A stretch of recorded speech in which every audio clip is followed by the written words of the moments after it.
नमस्कार, मैं विजय कुमार पुनिया, आपका हमारे चैनल पर स्वागत है। और खबर है दिलीप मंडल जो बहुत बड़े बहुजन पत्रकार है और काफ़ी जाने माने सुलझे हुए पत्रकार जो तथ्यों को निकाल कर लेके आते हैं और उन्हीं के तथ्यों को हम भी फॉलो करते हैं और उन्हीं के तथ्यों के बेस पर हम लोग भी अपनी रिपोर्ट तैयार करते हैं, क्योंकि काफ़ी पुराने और एक्सपीरियंस पत्रकार है। तो उन्होंने अपने ट्विटर पे अपने कुछ एक वीडियो भी शेयर किए, वीडियो भी मैं आपको दिखाऊंगा। और साथ में उन्होंने बता कि शंकराचार्य के विरोध के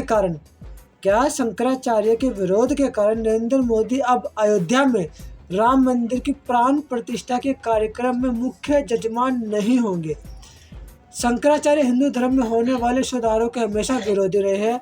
भारत पर हुए बाहरी आक्रमण हो या सती प्रथा का निषेध या मंदिर प्रवेश आंदोलन, इन सभी में शंकराचार्य की एक बहुत बड़ी भूमिका रही है और उन्होंने रोक भी लगाई है। जिस तरह से नरेंद्र मोदी के प्राण प्रतिष्ठा के कार्यक्रम पर इन्होंने रोक लगाई है।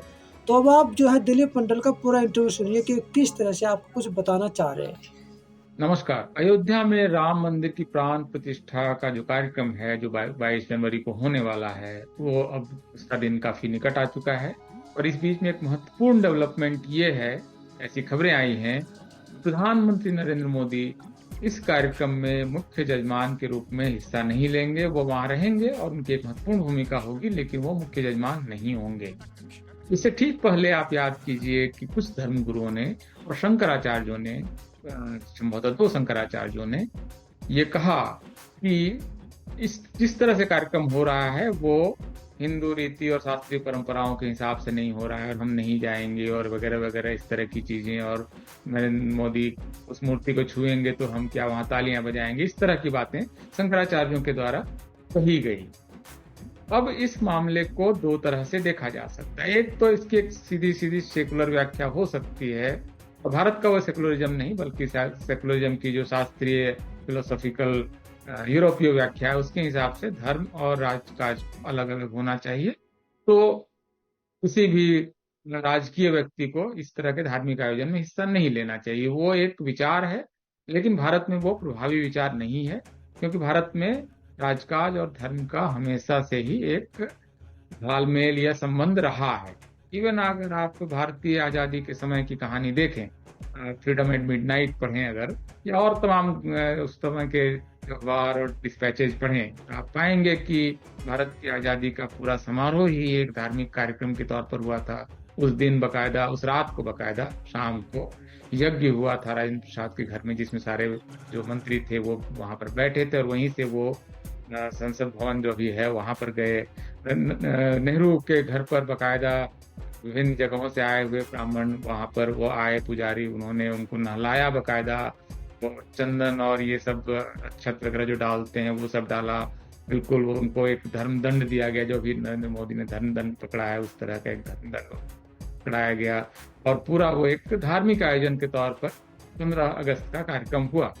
बल्कि 15 अगस्त की आजादी का जो कार्यक्रम है वो 14 और 15 अगस्त की मध्य रात्रि को इसलिए हुआ क्योंकि 15 अगस्त का जो दिन था वो अशुभ दिन था ज्योतिषियों के हिसाब से। तो ज्योतिषियों की गणना के हिसाब से तय हुआ कि 14 और 15 अगस्त के बीच की रात को कार्यक्रम होगा, वरना तय कार्यक्रम के हिसाब से माउंटबेटन को अगले दिन उस कार्यक्रम में हिस्सा लेना था, क्योंकि उससे पहले दिन वो पाकिस्तान के आजादी का कार्यक्रम वो करके आ रहे थे। ये पूरा जो मामला है ये भारत में राजकाज, देखिए आप जानते ही हैं कि कोई सरकारी बिल्डिंग बनती है तो उससे पहले भूमि पूजन होता है, बकायदा कोई अगर इवन युद्ध पोत भी अगर पानी में उतारना है तो उससे पहले नारियल फोड़ना, और तो ये आप जानते हैं कि भारत में किस तरह से कार्यक्रम की शुरुआत जो है वो गणेश वंदना या सरस्वती वंदना से होती है सरकारी कार्यक्रमों की।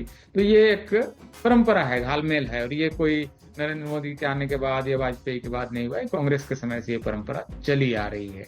सारे राज्य लगभग इसको फॉलो करते हैं, तमिलनाडु या कुछ थोड़ा बहुत अपवाद हुआ, लेकिन आमतौर पर ये परंपरा रही है।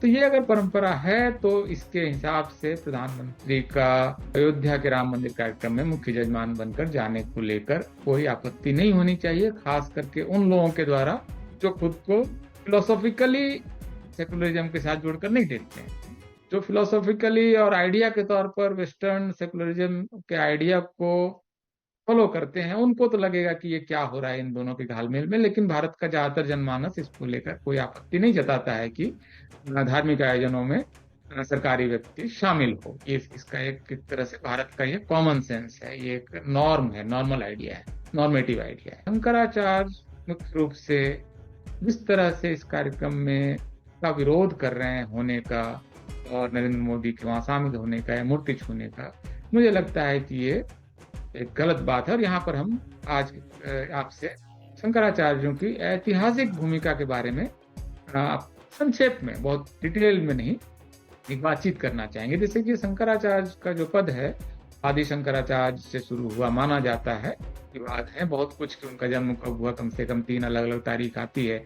मोटे तौर पर जो सहमति बनती है वो 788 ईस्वी का समय आदि शंकर का समय होता है। लगभग भारत में उस समय ज्यादातर हिस्सों में बौद्ध शासन है, क्योंकि वो पाल वंश का शासन उधर पूरे उत्तर भारत में है, और बाकी इलाकों में भी बौद्ध और हिंदू धर्म के बीच एक कंटेस्टेशन उस समय चल रहा होता है।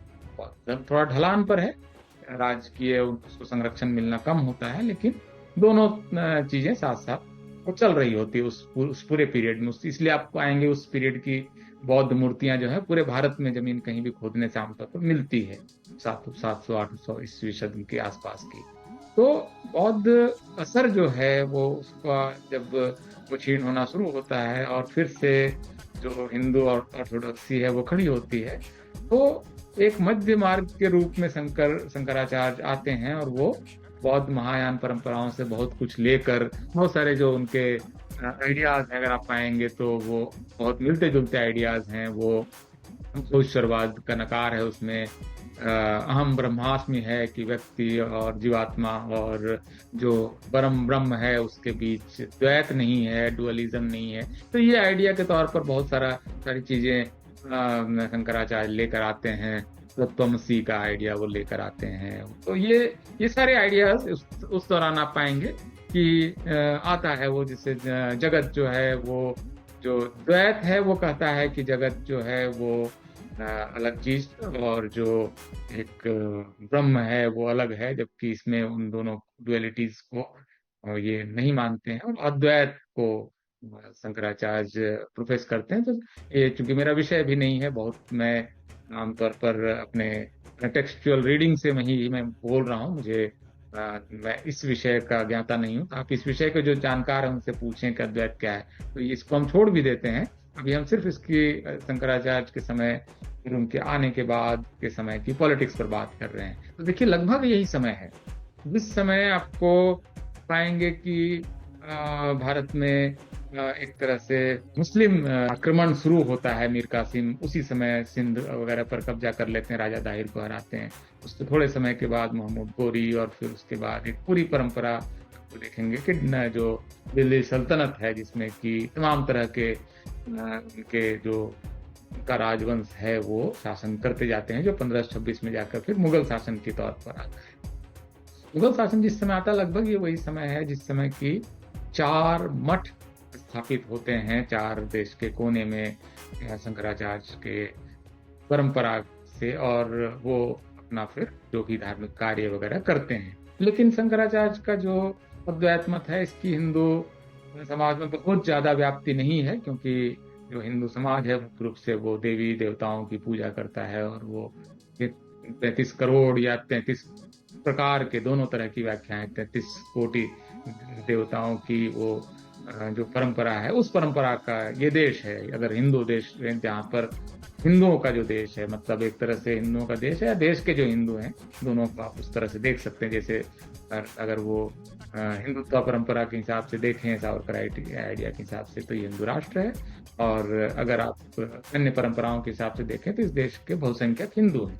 दोनों ही परंपराओं के हिसाब से इस देश के जो हिंदू हैं वो द्वैत परंपरा के हैं। वो मध्वाचार्य, रामानुजाचार्य वगैरह की जो परंपरा है जिसमें कि जो जीवात्मा है और ईश्वर है, दोनों के बीच में द्वैत है, दोनों अलग अलग चीजें हैं। जो जगत है वो और जो ब्रह्म के पास जाना है, तो एक उसकी एक जर्नी की जो व्याख्या है वो एक अलग व्याख्या है। तो ये वेदांत का जो अद्वैत वेदांत है, इसके शंकराचार्य इस परंपरा के हैं और इसमें ज्यादातर हिंदू उस परंपरा को मानते नहीं है। शंकराचार्य हिंदुओं के धर्म गुरु हैं, एक बहुत रूढ़ तौर पर आसानी से कह दिया जाने वाला वाक्य है, इसका कि दरअसल कोई मतलब नहीं है। शंकराचार्य की परंपरा के हिंदू इस देश में गिने चुने भी आपको नहीं मिलेंगे।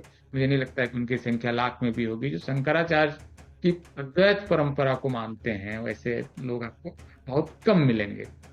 तो खैर जो ये भी है, इसको भी आप छोड़ दीजिए। तो शंकराचार्य की जो पॉलिटिकल अगर उनका असर देखें, वो राजनीतिक व्यक्ति नहीं है, लेकिन धर्म और राजनीति हमेशा साथ साथ चलने वाली चीज है, सारी दुनिया में चलता है।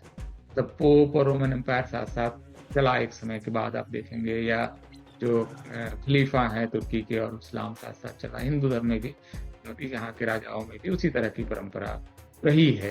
तो इस पूरे पीरियड में शंकराचार्य को अगर आप देखें तो वो कहीं पर भी हिंदू धर्म को एक उसकी कोई ऐसी व्याख्या जिसमें कि हिंदुओं की एकता कायम हो और उसके अंदर के जो विभेद हैं जाति के आधार पर या लिंग के आधार पर जो समस्याएं हैं, इसके समाधान का कोई रास्ता कभी शंकराचार्य नहीं सुझाते हैं। बल्कि शंकराचार्य अक्सर हिंदू धर्म के अंदर होने वाले आंतरिक सुधारों के भी खिलाफ खड़े होते हैं। हिंदू कोड बिल के खिलाफ बाकायदा द्वारकापुरी के शंकराचार्य उस आंदोलन में शरीक हुए, हिंदू कोड बिल के खिलाफ, जिसके जरिए हिंदू महिलाओं को पैतृक संपत्ति में हिस्सा मिला। या जो आपको मंदिर प्रवेश का आंदोलन हो, इस पर भी उनकी कोई पॉजिटिव, उनका भी कभी भी वो पॉजिटिव नहीं रहे। सती के खिलाफ कभी भी उनका उन्होंने कोई हिंदुओं को अपील की कि भाई नहीं, सती को नहीं, एक बुरी प्रथा है, मत कीजिए, ऐसा कभी नहीं देखा गया। वो मंदिर प्रवेश का इतना लंबा चौड़ा आंदोलन चला, वो वैकुंठ सत्याग्रह से लेकर जलाराम टेम्पल और इतना हुआ। कभी भी उन्होंने ये नहीं कहा कि तमाम हिंदुओं के लिए हिंदू मंदिरों के दरवाजे खोल दिए जाएं, ये भी वो नहीं कह पाए। और हिंदू धर्म के अंदर में तमाम और विधवा विवाह का निषेध था, तो विधवा विवाह होना चाहिए, ये कभी उन्होंने नहीं कहा। जब ये पहली बार ये तय करने की कोशिश की गई कि शादी की कोई एक उम्र तो मिनिमम होनी चाहिए, ये 6 साल 7 साल की लड़कियां कैसे शादी कर रही हैं, उसकी एक उम्र जब तय करने की कोशिश हुई 11 साल की या फिर 13 साल, ऐसे ऐसे करते हुए 18 और 21 तक मामला आया, जो आप देखेंगे। इसमें भी कभी उन्होंने ये नहीं कहा कि हाँ, हिंदुओं में शादी की एक उम्र होनी चाहिए। तो ये सारा जो हिंदुओं का आंतरिक सुधार आंदोलन है, इसमें शंकराचार्य की कभी कोई भूमिका नहीं रही है। और ये बताता है कि हिंदू धर्म के साथ शंकराचार्यों का एक भयानक तरीके का डिस्कनेक्ट है। अलग अलग तरीके से चलने वाली परंपराएं हैं शंकराचार्य की परंपरा और हिंदू परंपरा अपना लगातार परिष्कार कर रही है, बहुत सारे सुधारों के कार्यक्रमों में जा रही है। आप देखेंगे कि जैसे आरक्षण का प्रावधान जब कॉन्स्टिट्यूएंट असेंबली में आता है, विरोध करने के लिए कोई खड़ा नहीं होता है, सारे लोग उसमें समर्थन में खड़े होते हैं। तो ये इस तरह के कुछ सुधार बहुत तरह से आम राय से भी जब पारित हो रहा है, तो शंकराचार्य देखिएगा आप कई बार उसके खिलाफ खड़े हो जाते हैं। तो ये कोई इनका तालमेल नहीं है। हिंदू धर्म के मंदिरों में जजमान के तौर पर एक ओबीसी का आदमी जाए और ओबीसी मूर्ति को छुए, इसका विरोध करना किसी भी तरह से हिंदू धर्म के हित में नहीं है। और शंकराचार्य की भूमिका इस मामले में निश्चित रूप से मुझे लगता है उन्होंने हिंदू समाज के साथ डिस्कनेक्ट है, अपना जो विच्छेद है जो हमेशा था, उसको उन्होंने अब और बढ़ा लिया है। और ये शंकराचार्य संस्था जो है, इसके लिए बहुत अच्छी बात नहीं है, ये शुभ बात नहीं है कि उन्होंने हिंदू धर्म में होने वाले इन परिवर्तनों के साथ खुद को नहीं जोड़ा, बल्कि वो ऑर्थोडॉक्सी की और या पुरातन पंथ की उस जगह पर खड़े हैं जहां से पूरा हिंदू धर्म निकल कर आगे आ चुका है, वो वहां से आगे बढ़ चुका है। लेकिन वो कहीं किसी पुराने छोर पर पड़े हुए हैं, या फिर उनको मतलब नहीं है वो क्या रहा है, उनको लेना ही देना नहीं है कि सती इस देश में है और सती खत्म हो रही। इस पूरे चर्चा के दौरान शंकराचार्य आपको कहीं नहीं नजर आएंगे। विधवाओं का भी विवाह होना चाहिए, इस पूरी चर्चा में कहीं नहीं नजर आएंगे। वो जाति का विनाश होना चाहिए, इसको लेकर पिछले 40, 50, 60 साल से, बल्कि 100 साल से इतनी बड़ी बहसें चल रही हैं, साहूजी महाराज से लेकर फूले, और ये सब के दौरान शंकराचार्य कहीं नहीं। कबीर और रैदास जिस समय भक्ति का आंदोलन और सिर्फ क्रांतिकारी भूमिका लेते हैं, गुरु रैदास, और ये इस दौरान भी आपको शंकराचार्य इस बहस के दौरान कहीं किसी छोर पे नहीं है, इस तरफ है ना उस तरफ है। एक्चुअली एक एलूफनेस जो है कि हमें क्या लेना देना है और हमें क्या लेना देना है पर भी नहीं टिकेंगे। अगर कोई सुधार होता हुआ दिखेगा तब वो हस्तक्षेप करेंगे सुधार के खिलाफ। तो ये अपने आप में मुझे लगता है कि पूरे हिंदू समाज के साथ शंकराचार्य ने अलग थलग कर लिया है, और ये अलग थलग होना इस बार और बढ़ जाएगा, क्योंकि आप अगर ये करने जा रहे हैं तो आप समय के साथ आपका कोई तालमेल नहीं है, कोई सिंक्रोनाइजेशन नहीं है।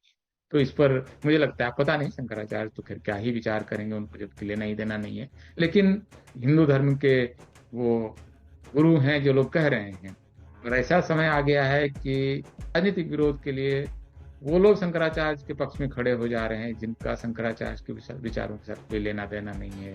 शंकराचार्य आरक्षण विरोधी हैं, शंकराचार्य जाति व्यवस्था के को इंडोर्स करते हैं, शंकराचार्य हिंदू धर्म में होने वाले सुधारों और बदलावों के कम से कम पक्ष में तो खड़े नहीं ही होते हैं, उनके साथ लोग खड़े हो जा रहे हैं सिर्फ इसलिए कि उनको राजनीतिक विरोध करना है। तो राजनीति को वहां पर नहीं पहुंचना चाहिए, मुझे लगता है। बहुत बहुत शुक्रिया।